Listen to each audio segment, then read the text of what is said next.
Agora dou paso ao voceiro nacionalista Guillerme Vázquez.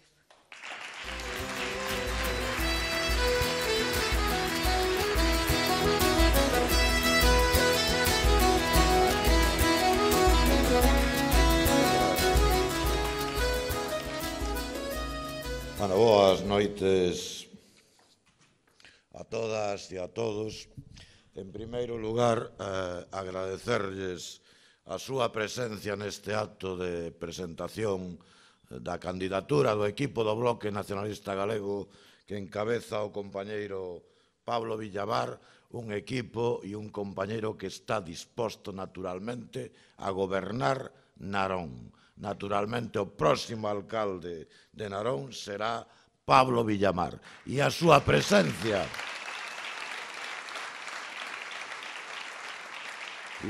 presencia neste acto, enchendo este local, obviamente, efectivamente, di, sin necesidade de grandes predicións, que así será.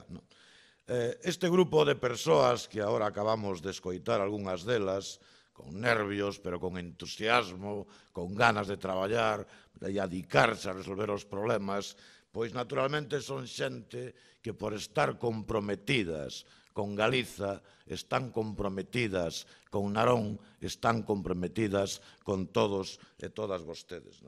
Naturalmente, en tempos difíciles, tamén dentro dos concellos, temos que cooperar, colaborar, poñer o noso grao de area para vencer as dificultades polas que está pasando tanta e tanta xente.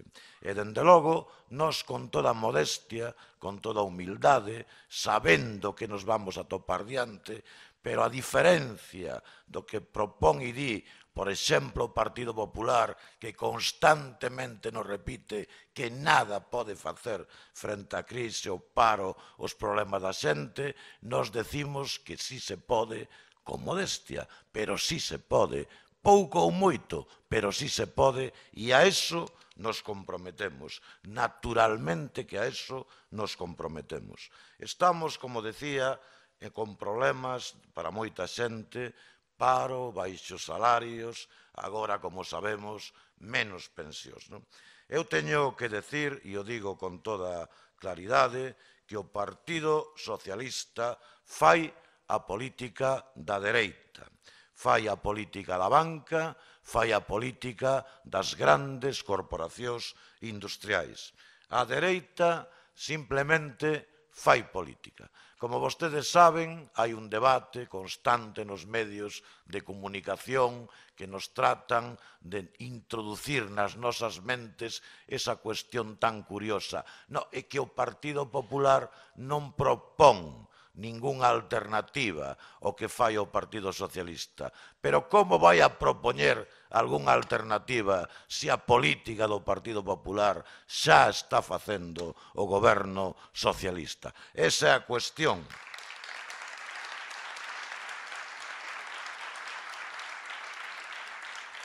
E eu procuro, naturalmente, cando fago unha afirmación, si podo, e en este caso podo, pois ter algunha proba documental do que digo.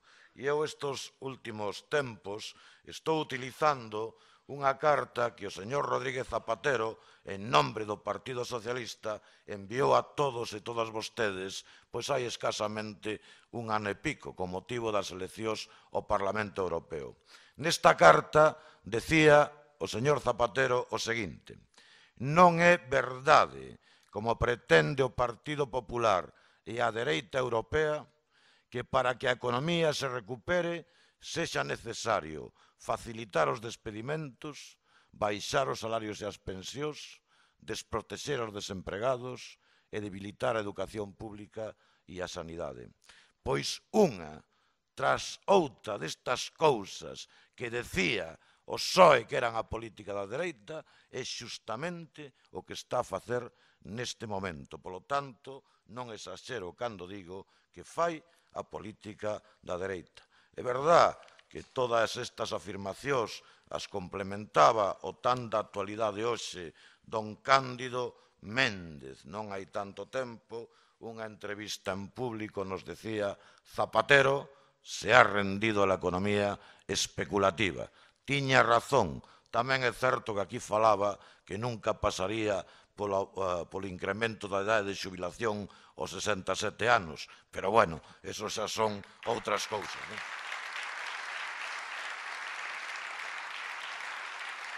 Polo tanto, efectivamente, o PSOE fai a política da dereita, baixa os salarios, procura o despido barato, aumenta os impostos vía IBE e impostos especiais, polo tanto, a maioría de todas e todos nós, suprime as axudas, os 426 euros, está absolutamente lanzado a unha política de privatización a que lle pide a gran banca e as grandes corporacións, se privatizan aeroportos, xa se vai a privatizar tamén nada menos que as loterías do Estado. Esta vez non sei se é porque tamén dan déficit, non? E agora xa están no proceso de intentar privatizar tamén as caixas de aforro. Como vostedes ven, o tempo que isto acontece, os prezos básicos de consumo aumentan. A luz se dispara, en 2 anos no 20%, a largo deste ano teremos novos aumentos, as gasolinas en máximos históricos e así sucesivamente.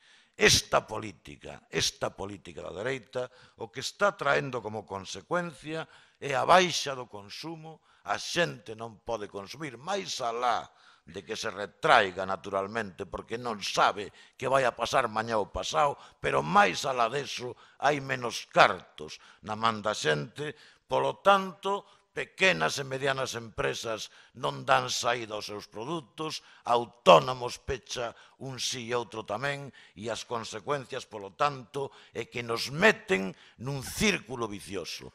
O sea que ao mesmo tempo que o paro non disminuye, que a economía non se recupera, os precios aumentan, xa digo, polo tanto, en un círculo absolutamente vicioso. E, por certo, convén empezar a falar que máis desto, cada vez máis días, cada día máis excluídos, máis excluídas, máis xente que moitas veces non agroma, porque efectivamente non quere ni siquiera que socialmente se coñeza a súa realidade, pero que ten que recurrir xa para alimentarse, naturalmente, como quen di, a beneficencia pública. E iso é o que está acontecendo con esta política suicida, absolutamente suicida, donde para que uns poucos gañen cada día máis e máis, e o verán vostedes nos medios, tal empresa gañou máis este ano, tal señor cobra máis este ano, tal banco ten tantos beneficios, para que unhos poucos ganen máis e máis, a costa, por tanto, de que moitos cada día ganen menos. E iso nin é xusto, nin é futuro, nin nós, desde logo, estamos dispostos a aceptalo. O goberno da Xunta, que nos toca vivir, non solamente non aporta ningunha solución a esta cuestión, senón que simplemente agrava os problemas. Fai, en este caso sí, porque aquí xa ten goberno, fai tamén a política da dereita, ausente frente á crise. É verdade que últimamente é moi comentado que o señor Núñez Feijóo non está. Non está porque ou está de vacacións, ou está en actos do seu grupo político, ou está non se sabe exactamente onde. E hai quen está preocupado, e a veces incluso vemos que se denuncia, non está. A mí me decía onte un amigo meu, dice, bueno, pero a verdad, en que se nota a diferencia entre que esté e non esté? Porque esa é a cuestión, non?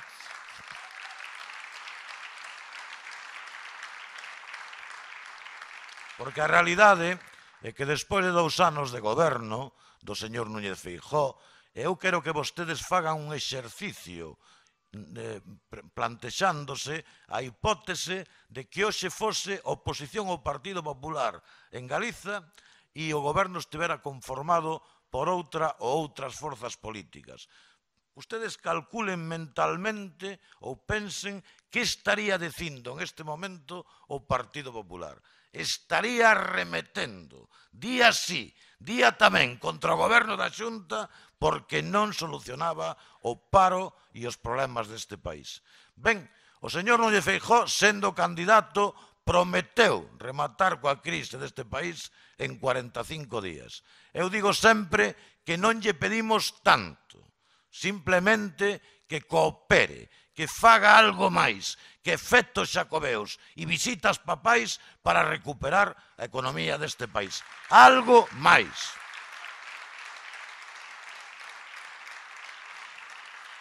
Porque é unha evidencia que en 2 anos de goberno o paro en Galiza sube disparado, por riba do que está subindo no Estado. Estamos, no mes pasado, veremos en 237.000 parados e paradas registrados. Perdemos en 2 anos 100.000 afiliacións á Seguridade Social.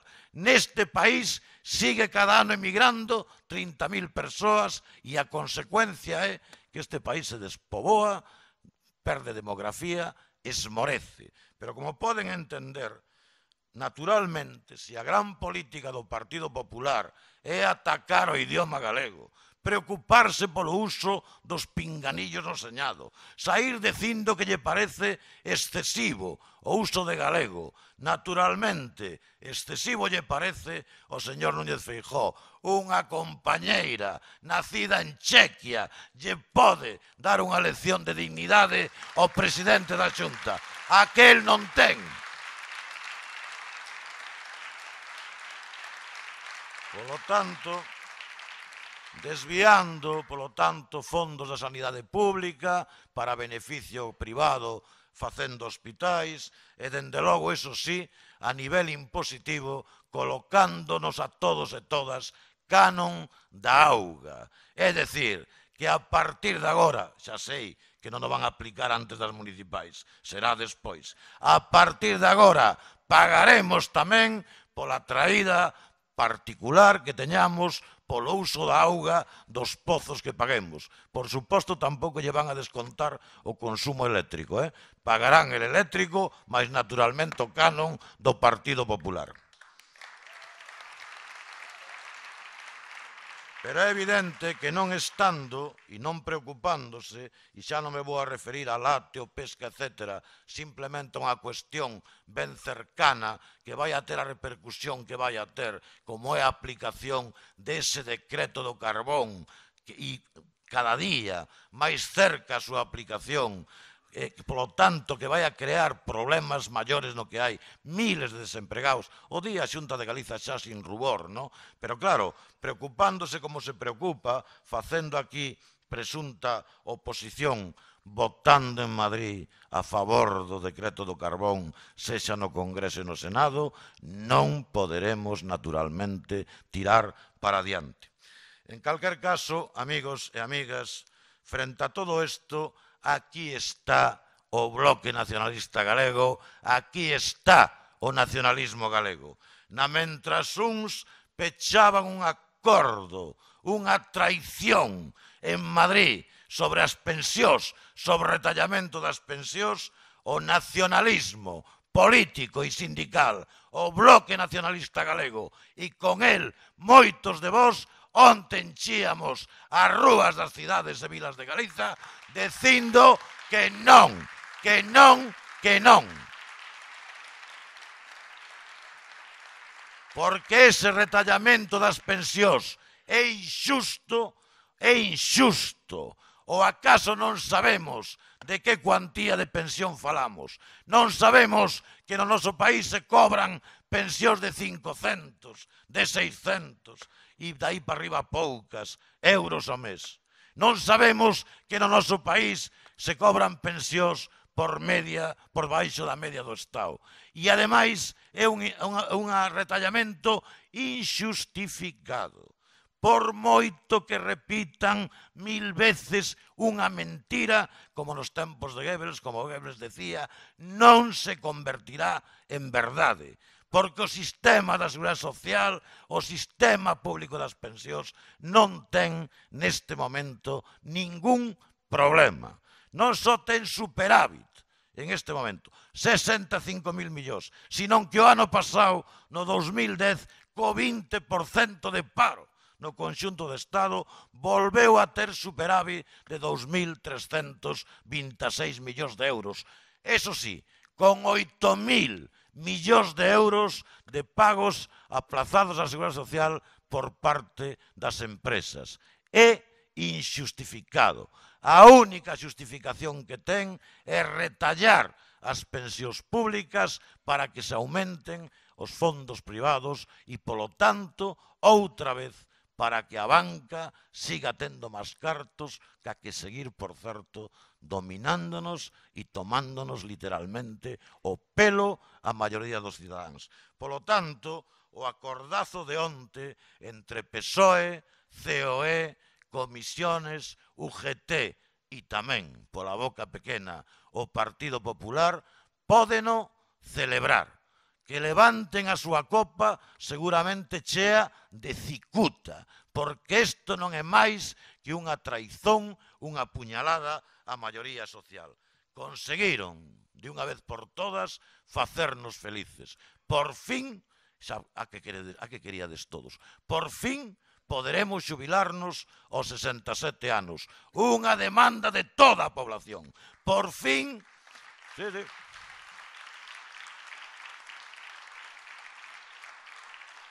Por fin conseguiremos cotizar máis sanos e cobrar menos pensión.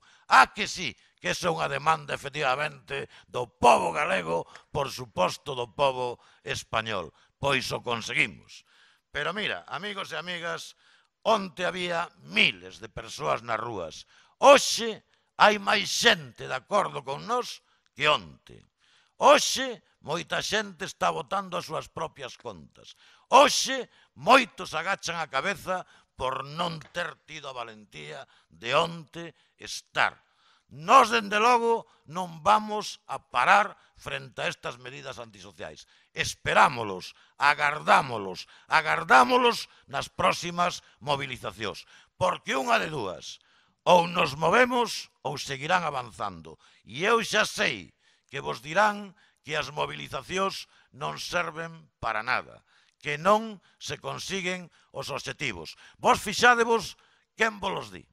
Vos din aqueles que non queren que se movilicen, porque as movilizacións servíronlle dende os negros para conseguir a igualdade racial en Sudáfrica, para frenar a guerra de Irak, ou lle sirve aos tunecinos, ou lle sirve a dereita cando lle interesa, ou non moven cando hai que loitar contra o aborto ou cando hai que loitar polo ensino privado, ou non. Nós temos dúas armas. ¿Sí? Nós temos dúas armas na man, a movilización e o voto, e hai que usar as dúas. Dende logo, movilización e voto. Si un non se moviliza, eles ganan. Si se lle sigue votando, eles gañan. Si un se abstén e non vota, eles gañan. Pero movilizándose e votando o Bloque Nacionalista Galego, eles perden. O sabemos nós e o saben eles.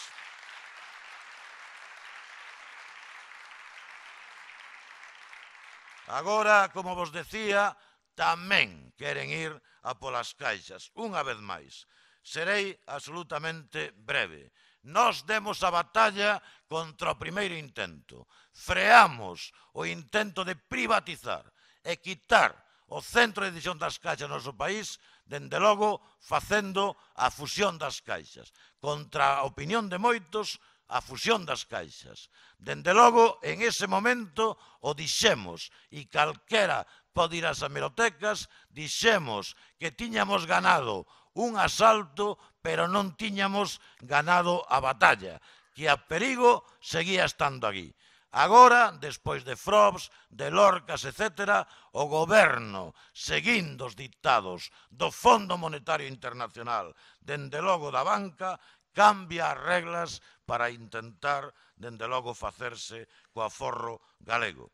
Cambia as reglas. Decía Botín, non hai tantos meses, a reestruturación das caixas non vai ao ritmo adecuado. Naturalmente, o Fondo Monetario Internacional reclamaba que as caixas sexan bancos. Non estamos falando, por falar. É simplemente os intereses outra vez dos mesmos. Pois ben, teremos por diante outra batalla difícil. Pero, dende logo, o Bloque Nacionalista Galego nin calará nin otorgará. Queremos que sigan tendo carácter social, queremos que sigan tendo o centro de decisión en Galiza e, dende logo, queremos que sirvan para desenvolver a nosa economía. Nos decimos que hai que ter unha posición galega, sindicatos, partidos políticos, asociacións de todo tipo, tamén os medios de comunicación. Nos estaremos nesa batalla, esperemos que os demais tamén o estén. Amigas e amigos, acabo xa. Nos levamos tempo dicindo que estamos do lado da maioría social, estamos comprometidos con este país, estamos, desde logo, demostrando de que lado están. Hai uns que optan por defender os intereses da banca, nós estamos de un lado máis incómodo, pero, desde logo, con máis orgullo que do lado dos traballadores, das pequenas e medianas empresas, dos autónomos, das mulleres, dos paraos. Dese lado, camiñamos con eles, naturalmente, nun bloque social que se está conformando en este país, dende logo en defensa do idioma, da sanidade pública, o 29 de setembro pasado, onte mesmo o 27 de xaneiro. E non o nubidedes, con nós camiñarán tamén miles de galegos e galegas, tamén aquí en Narón, para levar a Pablo Villamar á alcaldía. Nada máis e moitas gracias.